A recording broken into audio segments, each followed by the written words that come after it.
সবাইকে শুভেচ্ছা জানিয়ে আজ আমি পঞ্চম শ্রেণীর গণিতের বর্গমূল এই বিষয় নিয়ে আলোকপাত করব। বর্গমূল জানতে হলে আমাদের জানতে হবে পূর্ণবর্গ সংখ্যা কি।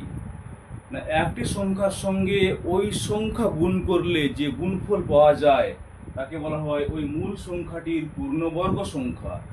একটি সংখ্যার সাথে ওই সংখ্যা গুণ করলে যে গুণফল পাওয়া যায় তাকে বলা হয় মূল সংখ্যাটির পূর্ণবর্গ সংখ্যা। যেমন 6 × 6 সমান কত? 36।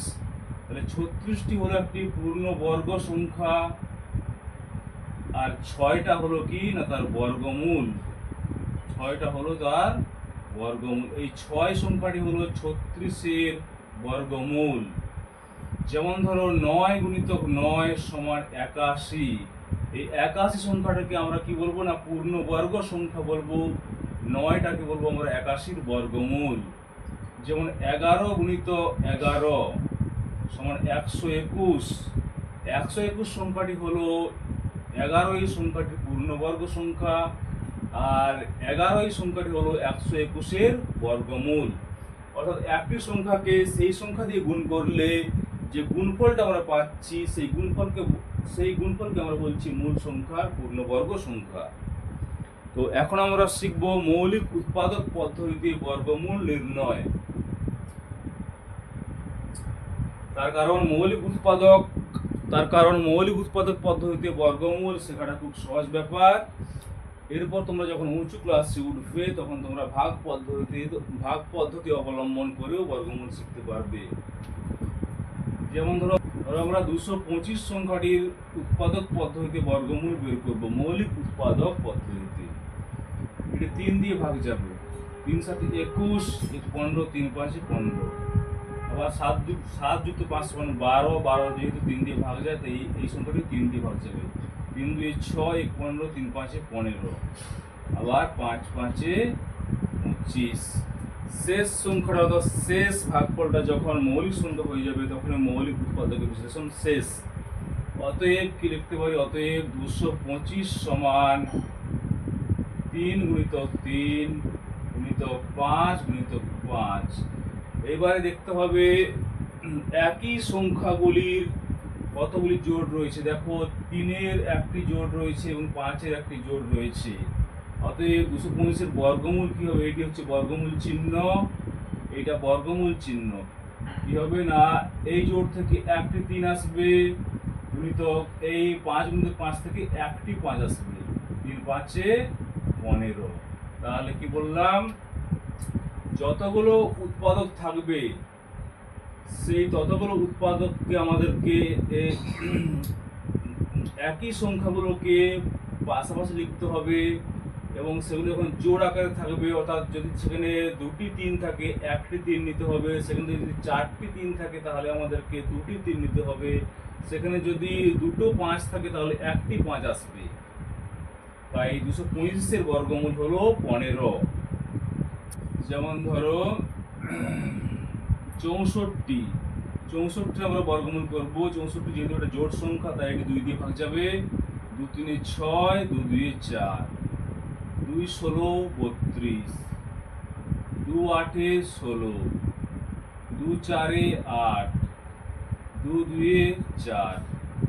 শেষ ভাগফলটা যেহেতু মৌলিক সংখ্যা এখানে মৌলিক উৎপাদক বিশ্লেষণ শেষ।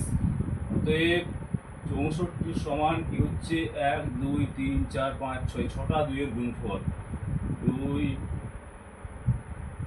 2, 2। অতএব 64-এর বর্গমূল সমান কি হবে না প্রত্যেকটা জোড় থেকে একটি করে 2 আসবে। এখান থেকে একটা 2, এখান থেকে একটা 2, এখান থেকে একটা 2, 2 × 2 = 4, 2 × 8 আর হলো 64-এর বর্গমূল। তো এরকম সহজ মৌলিক উৎপাদক পদ্ধতিতে আমরা বর্গমূল শিখে নেব। এরপর আমরা বর্গমূল সংক্রান্ত একটি কথার অঙ্কের সমাধান করব।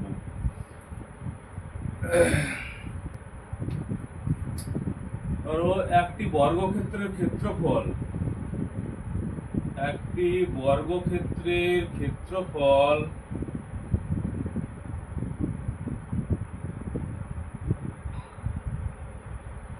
900 বর্গ মিটার। 900 বর্গ মিটার। তাহলে ওই বর্গক্ষেত্রটির একটি বাহুর দৈর্ঘ্য কত হবে? একটি বাহুর দৈর্ঘ্য কত? আমরা জানি বর্গক্ষেত্রের ক্ষেত্রফলের সূত্র কি না বাহুর দৈর্ঘ্য গুণিতক বাহুর দৈর্ঘ্য বা বাহুর দৈর্ঘ্যের বর্গ। অর্থাৎ বর্গক্ষেত্রের একটি বাহুর দৈর্ঘ্য বের করতে হলে তার ক্ষেত্রফলের বর্গমূল বের করতে হবে, অর্থাৎ 900 এর বর্গমূল বের করতে হবে। তাহলে আমরা 900 কে মৌলিক উৎপাদক পদ্ধতিতে বর্গমূল করব। 900 যেহেতু একটা জোড় সংখ্যা, এটি 2 দিয়ে ভাগ যাবে। 2 4 8, 1 গেল 10, 2 5 10, 2 0 0। 450 একটি জোড় সংখ্যা, তাই এটি 2 দিয়ে ভাগ যাবে। 2 দিয়ে 4, 2 দিয়ে 4, 1 10, 2 5 10। এরপর দেখো 225 কিন্তু জোড় সংখ্যা নয়, এটি একটি বিজোড় সংখ্যা। 5 2 7 2 9। তিন সংখ্যার যোগফল যদি 3 দিয়ে ভাগ যায় তাহলে এই সংখ্যাটিও 3 দিয়ে ভাগ যাবে। 3 7 21, 1 15, 3 5 15। আবার এটি 3 দিয়ে ভাগ যাবে। 3 25 75, 5 5 25। অতএব কি লিখতে পারি না 900 সমান 2 গুণিতক 2 গুণিতক 3 গুণিতক 3 গুণিতক 5 গুণিতক 5। অতএব 900 এর বর্গমূল কি হবে না এই একটি 2 এর জোড়, এই একটি 3 এর জোড়, এই একটি 5 এর জোড়। তাহলে এই জোড়টি থেকে একটি 2 আসবে, এইখান থেকে একটি 3 আসবে, এখান থেকে একটি 5 আসবে। 2 3 6, 6 5 30। তাহলে একটি বাহুর দৈর্ঘ্য কি হবে? যেহেতু বর্গক্ষেত্রটির ক্ষেত্রফল 900 বর্গ মিটার, অতএব একটি বাহুর দৈর্ঘ্য হবে 30 মিটার।